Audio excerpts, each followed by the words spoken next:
Billionaire visits her son's grave and finds a black waitress crying with a child. She was shocked. The light November rain turned the cemetery into a melancholy scene when Victoria Blackwood saw the scene that would change her life forever. There, in front of her son, Adrian's marble tomb, a young black woman in a waitress uniform held a small child, both crying as if the world had ended. Victoria stopped abruptly, her gloved hands clenching the bouquet of white lilies. At 55, the AYS to the Blackwood Industries empire had never seen these two people before. But something about the woman's posture and the child's delicate features made her heart race inexplicably.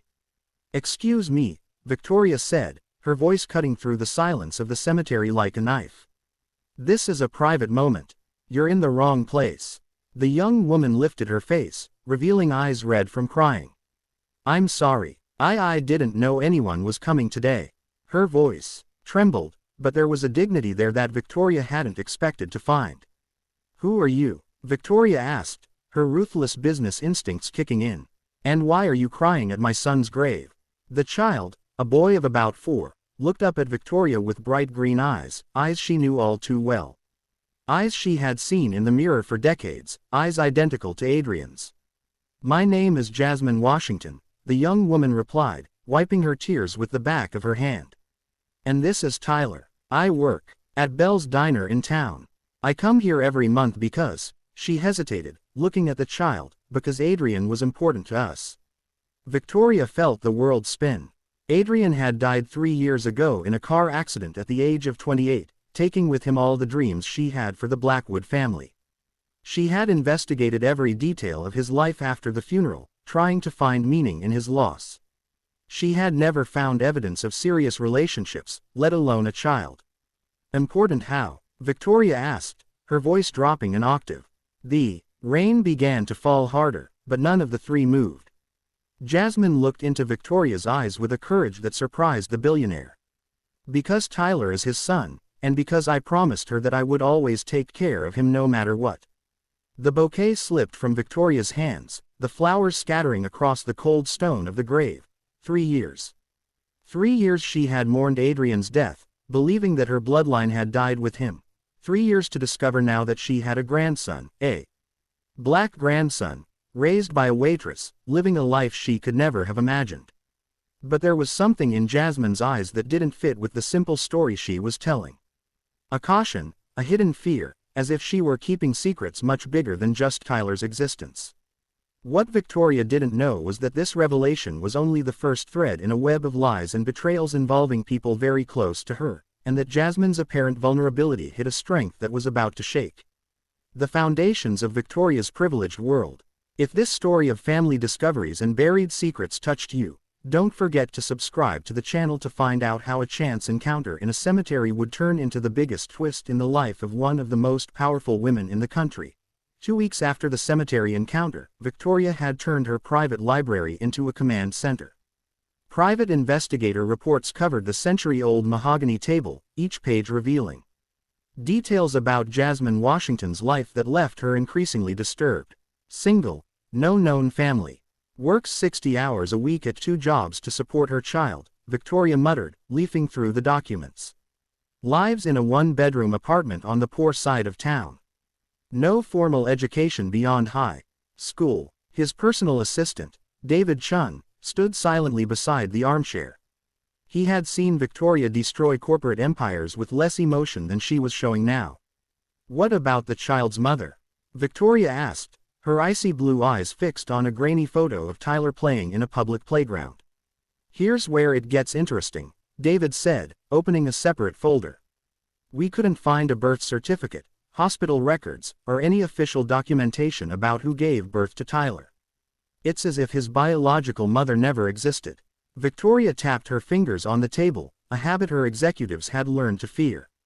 3 years ago, when Adrian died, she had investigated every second of his life looking for meaning, for clues, for anything that would justify the loss. She had never found evidence of serious relationships. "Schedule a meeting with this Jasmine," Victoria said, pronouncing the name as if it were a foreign word. "In my office tomorrow at 2. The next day, Jasmine arrived at Blackwood Industries headquarters wearing her best and only suit purchased at a thrift store. The 60-story building seemed to challenge her to enter, its glass walls reflecting a distorted version of herself. Victoria welcomed her into her office on the top floor, where the windows offered a panoramic view of the city. It was a calculated display of power, and they both knew it. "Sit down," Victoria said, gesturing to a chair strategically positioned lower than hers. "We need to talk about Tyler." Jasmine remained standing. "I'd rather stand. Thank you." "As you wish." Victoria opened a folder on the desk. "I've looked into you, Miss Washington. 2 jobs, no savings, living in conditions unsuitable for a child. Tyler is well cared for and loved," Jasmine replied, her voice calm but firm. Victoria smiled, a smile that didn't reach her eyes. "I'm sure you do your best, but a Blackwood child deserves more than your best. He deserves the best money can buy." "And what exactly are you suggesting?" $200,000, Victoria said, sliding a check across the table to start. "Tyler comes to live with me, gets the education he deserves. The future Adrian would have wanted for him. You can visit him weekends, of course." Jasmine stared at the check as if it were a poisonous snake. "Are you trying to buy my son?" "He's not your son," Victoria said, her mask of civility beginning to slip. "He's my grandson, blood of my blood, and frankly, a waitress in her 20s can't offer him what a family like ours can." "Family," Jasmine laughed, but there was no humor in the sound. "Victoria, may I call you Victoria? You want to hear about family? Tyler has called me mom for 3 years. I wake up with him in the middle of the night when he has nightmares. I teach him math at the kitchen table. I read him bedtime stories. That's family." Victoria stood up, her height towering over Jasmine. "Noble sentiments, but the reality is harsh. You work like a slave to pay rent that probably eats up half your income. Tyler deserves private schools, trips around the world, opportunities you can never give him. And he deserves unconditional love," Jasmine replied. "Something you clearly didn't give your own son." The silence that followed was deafening. Victoria felt as if she had been slapped. "How dare you? Adrian told me about you," Jasmine continued, her voice low but cutting. "About the missed meetings, the football games you never went to, the birthdays where you sent expensive gifts through assistants.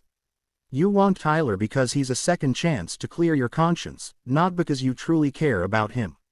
Victoria clenched her fists. "You don't know me." "No, but I've met your son. And I know exactly why he never mentioned Tyler to you." Jasmine took the check and tore it in half, the pieces falling to the floor like wilted petals. "Tyler isn't for sale." "Then we'll do this the hard way," Victoria said, her voice taking on a dangerous edge. "I have resources you can't even imagine.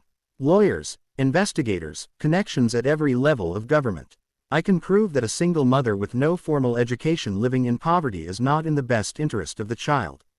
Jasmine smiled for the first time since she had entered the office, and something in that smile made Victoria hesitate. "Victoria," Jasmine said softly, "you're assuming I'm just a poor waitress you can intimidate. But there are things about me, about Tyler, about Adrian that you haven't discovered yet. And when you do," she paused, her eyes flashing with a determination that surprised the billionaire. "Well, let's just say your investigators aren't as good as you think they are." She headed for the door, pausing only to look back over her shoulder. "And Victoria, the next time you want to talk about Tyler, it will be on my terms, not yours." After Jasmine left, Victoria stood alone in her office, the floor still littered with pieces of the torn check. For the first time in decades, someone had walked away from a negotiation with her holding all the cards. What Victoria couldn't understand was why a simple waitress displayed such unshakable confidence.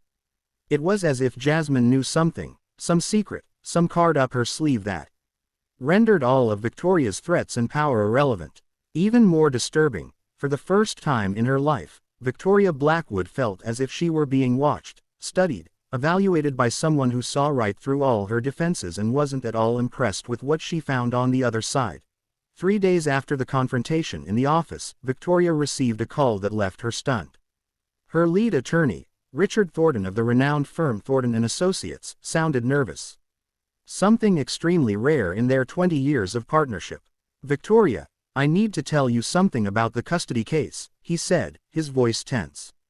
I got a call today. Miss Washington's legal representation. She hired a lawyer. Victoria laughed, drumming her fingers on the table. With what money? It must be some unprepared public defender. Actually, Richard paused. It's Morrison, Caldwell, and Pierce. They're representing her pro bono. Victoria nearly spilled her coffee.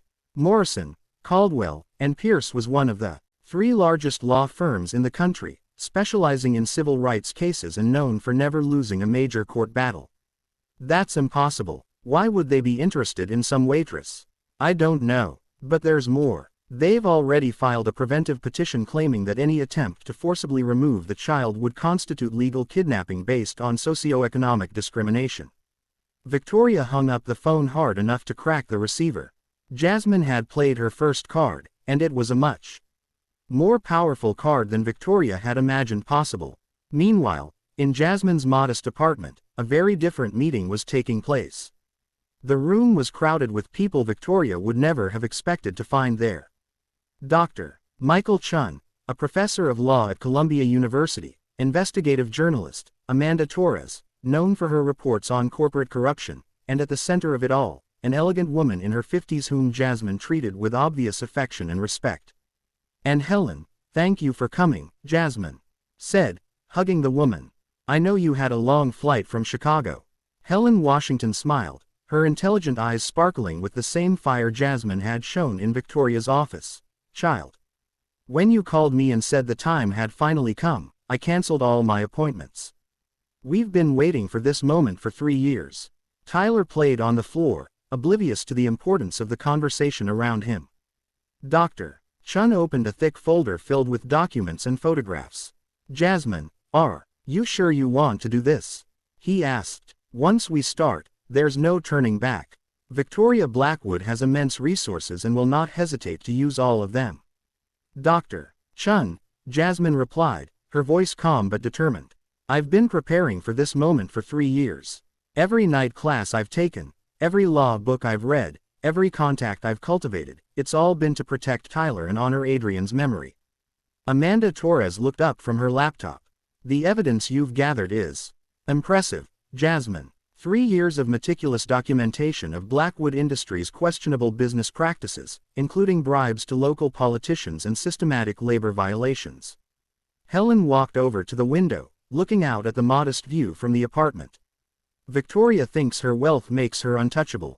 She has no idea that my niece has spent the last 3 years studying her every move, every dirty deal, every tax evasion scheme. Aunt Helen taught business law at the University of Chicago for 30 years.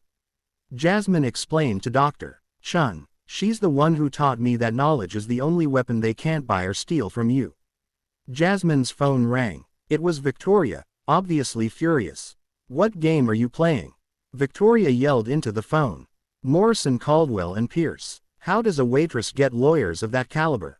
Jasmine put the phone on speaker, allowing everyone to hear. Victoria, I warned you that there were things about me you hadn't discovered yet. I don't care what tricks you're using. Tyler is my grandson, and I have unlimited resources to get what I want. Unlimited resources. Jasmine smiled, looking at her allies. Victoria, you're assuming that money is the only kind of power there is. But what if I told you there's something much more powerful? And what would that be? The truth. Victoria laughed dismissively. Truth doesn't pay expensive lawyers. You're right, Jasmine agreed. But the truth about your illegal business dealings, about how you built your empire through fraudulent contracts and systematic bribery, that truth is worth much more than money to certain people. The silence on the other end of the line was deafening. You're bluffing, Victoria finally said, but her voice had lost its previous confidence. Amanda Torres from the Metropolitan newspaper would like to speak with you, Jasmine said, handing the phone to the reporter. Good afternoon, Miss Blackwood, Amanda said, her voice professional. I'm finishing up an investigative series on questionable corporate practices. I'd like to give you the opportunity to comment on the allegations we've documented. Victoria hung up immediately. Helen smiled, proud of her niece. Jasmine, you've learned well. Never attack head-on when you can flank. Dr. Chun closed his briefcase. The legal strategy is solid. We have precedents where attempts to remove children based purely on socioeconomic status have been deemed discriminatory. And I have 3 years of research on every dirty deal Victoria has ever made. Amanda added, contracts with shell companies, suspicious payments to public officials, covered up environmental violations, enough to destroy any reputation. Jasmine picked up Tyler, the boy smiling innocently at the adults around him. What Victoria doesn't understand is that I'm not just fighting for Tyler. I'm fighting against a system that believes money buys everything, including the right to destroy families. Helen approached, placing her hand on Jasmine's shoulder. Your mother would be proud of you, daughter. She always said that education was the only inheritance no one could ever take away from you. Aunt Helen raised me after my parents died, Jasmine explained to the others. She taught me that it doesn't matter where you come from, but where you're going. And she taught me that sometimes to protect what you love, you have to be willing to go to war. The phone rang again. This time it was Victoria's lawyer. Miss Washington, my client would like to propose a settlement. $500,000 in supervised visits. Jasmine looked at her allies, all shaking their heads. Mr. Thornton, tell your client that Tyler is not for sale at any price, and tell her she has 48 hours to withdraw any legal threats against our family, or else. Or on Monday morning, the Metropolitan Journal will publish a full series on the questionable business practices of Blackwood Industries. And I'm sure the IRS will be very interested in some of the documents we've obtained. After hanging up, Amanda smiled. Jasmine, are you ready for this? Once we publish, Victoria will use all her power against you. Jasmine looked at Tyler, who was now sleeping in her arms. Amanda, I've lived for 3 years knowing this day would come. Victoria thinks her wealth makes her invincible, but she's never faced anyone who's had time to prepare properly. Dr. Chun stood up, gathering his papers. The legal petition will be filed tomorrow. The precedents are on our side. Helen kissed Jasmine's forehead. Remember, daughter, they may have the money, but we have the truth. That night, while Tyler slept, Jasmine opened a trunk in her room. Inside were diplomas from Night Law School, certificates from management programs, letters of recommendation from renowned professors, and at the bottom, a photograph of her with Adrian and a young woman with fair skin. The photograph Victoria had never seen. The photograph that explained not only who Tyler's mother was, but why Jasmine had prepared so meticulously for this confrontation. Victoria Blackwood was about to discover that underestimating someone can be the most costly mistake a person can make, and that sometimes the sweetest revenge doesn't come through force, but through patience, preparation, and the perfect moment to reveal truths that some people would do anything to keep buried. What Victoria didn't know yet was that the battle for Tyler's custody was only the first move in a much bigger game. A game Jasmine had been planning since the day Adrian died, and one that was about to expose secrets that could destroy not only Victoria's reputation, but the entire empire she had built on lies. On Monday morning, Victoria woke up to 37 missed calls on her cell phone. Her assistant, David, was outside her bedroom door holding a tablet with an expression she had never seen before. Genuine fear. Victoria, you need to see this, he said, handing her the device with trembling hands. The headline of the Metropolitan newspaper filled the screen. Empire built on corruption. Leaked documents revealed decades of crimes at Blackwood Industries. Victoria felt her legs give way. Below the headline, dozens of scanned documents showed fraudulent contracts, illegal payments to politicians, money laundering schemes. Each page was a death sentence for her reputation. How did they get this? She whispered, scrolling through the article. There were photographs of secret meetings she was sure no one had documented. Recordings of conversations that should have been private. Her phone rang. It was Richard Thornton, her lawyer. Victoria, it's a complete disaster, he said bluntly. The IRS has already issued search warrants. The FBI is on its way to your home. And there's more. The Securities and Exchange Commission has suspended all trading of Blackwood Industries stock. Victoria hung up and immediately called Jasmine, her hands shaking with rage and despair. You, she screamed when Jasmine answered. You did this. How dare you destroy my life? Good morning, Victoria, Jasmine replied. Her voice is calm as a Sunday morning. I imagine you've read the news. I'll destroy you. I'll use every resource I have to. What resources? Jasmine interrupted softly. Because from what I'm seeing here on the news, your bank accounts were frozen 15 minutes ago. Victoria rushed to her computer, her hands frantically typing passwords into banking websites. Access denied. Access denied. Access denied. This is impossible, she muttered. Victoria, there's something my investigators didn't mention, Jasmine continued. Amanda Torres doesn't work alone. She has a team specializing in financial crimes. Every document you fraudulently signed in the last 20 years has been tracked. The television in the living room showed reporters in front of the Blackwood Industries building. Employees were leaving carrying boxes, their careers destroyed in the morning. The name she had built over decades was being smeared live on national television. Why? Victoria asked, her voice breaking. Why did this to me? Because you never asked about Tyler's mother, Jasmine said simply. If you had, you would have found out that her name was Jessica Blackwood. Victoria's blood ran cold. That's impossible. Jessica was the daughter of Robert Blackwood, your cousin. The same cousin you betrayed in 1995 to steal his share of the family business. The memories came flooding back. Robert, young and confident, signing documents Victoria had altered. The family feud she had won through lies and manipulation. His expulsion from the family. Jessica grew up poor because of your betrayal, Jasmine continued. She met Adrian in college.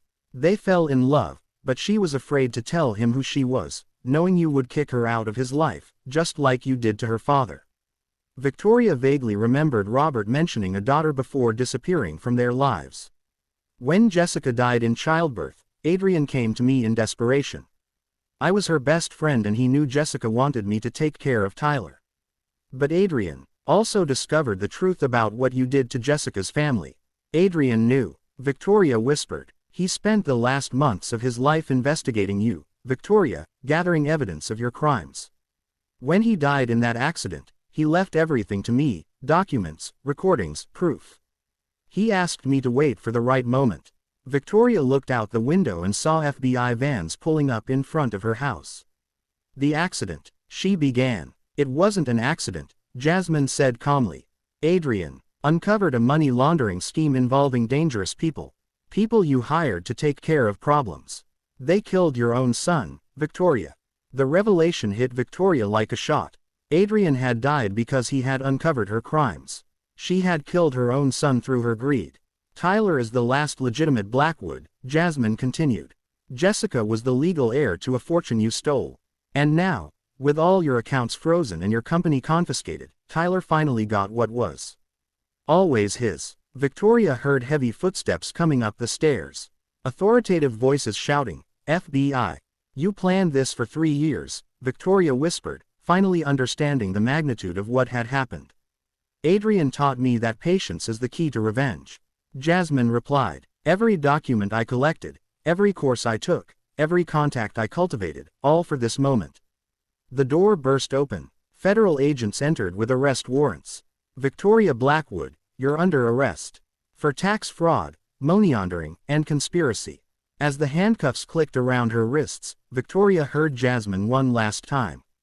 Tyler will grow up knowing the truth about his family. He'll know that justice, even when it's slow, always comes. Television cameras captured Victoria being led away in handcuffs. Her fall broadcast lived to millions. The empire she had built on lies crumbled in a matter of hours. That afternoon, Jasmine sat in the park with Tyler, watching him play on the playground. Her phone rang. It was Helen. Daughter, I saw the news. How do you feel? Like Adrian can finally rest in peace, Jasmine replied, watching Tyler laugh as he slid down the slide. And Tyler will grow up knowing that his family fought for justice, not revenge. What Victoria had discovered too late was that Jasmine wasn't just a determined waitress. She was the guardian of a stolen legacy, a woman who had turned 3 years of quiet preparation into the most perfect execution of justice the courts had ever witnessed. 2 years later, the Millbrook Women's State Prison was a very different place from the penthouse office Victoria had once commanded. Dressed in a standard orange uniform, She worked in the laundry for $2.50 an hour, an irony that was lost on no one. "Blackwood, you have a visitor," the guard announced. Victoria expected to see her former lawyer or some journalist. Instead, she found Jasmine in the visiting room, elegantly dressed in a navy blue suit that cost more than Victoria earned in 6 months. "I've come with news," Jasmine said confidently. "Tyler has just been accepted at Phillips Academy, the same school Adrian attended. Full scholarship." Victoria felt a twinge of what might have been pride. "Why are you telling me this?" "Because you're his grandmother and because Tyler asked me if bad people can become good." Jasmine paused. "I told him it depended on whether they truly wanted to change." Jasmine opened a folder with photographs of Tyler smiling in his school uniform. "He's learning the violin, just like his father. His teacher says he's a natural. How can you afford all this?" Jasmine smiled with genuine satisfaction. "The fortune you stole from Jessica's family was returned by the courts. Tyler is now heir to the entire legitimate Blackwood estate. Ironic, isn't it?" Victoria closed her eyes. "And you? What did you get out of all this?" "I got the chance to give Tyler what you never gave Adrian. A family that puts love above money." Jasmine stood up. "And the peace of knowing that Jessica and Adrian can finally rest." "Tyler, is he happy?" "He's loved," Jasmine replied. "And that's all that ever mattered." Meanwhile, Tyler ran through the garden of his new Connecticut home, a cozy property overlooking the lake. Jasmine watched from the porch, a framed NBA degree behind her. "Mom, can I play the violin for you?" Tyler shouted, running toward the house. "Of course, my love," Jasmine replied, thinking of how proud Adrian would be. Helen Washington visited regularly, sharing family stories that Tyler carried with pride. "And Helen taught me that the best revenge isn't destroying your enemies," Jasmine had explained to Tyler, "but building something so beautiful that they regret not being a part of it." Tyler would grow up knowing that his family had fought for dignity, not revenge. That even when the world seems unfair, there is always a clever way to rewrite the narrative. Victoria had tried to buy a grandson, but she had discovered that family cannot be bought. It is built through love and presence. She had lost everything because she confused power with value, money with dignity. Jasmine's real victory was not destroying Victoria. It was building a future where Tyler would never repeat the mistakes of the previous generation. Where a child would grow up knowing that identity is not defined by skin color or bank account, but by strength of character. Victoria tried to use her money to steal Tyler. But she discovered that true love is priceless. Jasmine proved that persistence and intelligence always win over arrogance and prejudice. Have you ever faced someone who tried to diminish your dreams because of your origins? Leave a comment about how you reacted and subscribe to the channel for more stories that prove that true family is built with love, not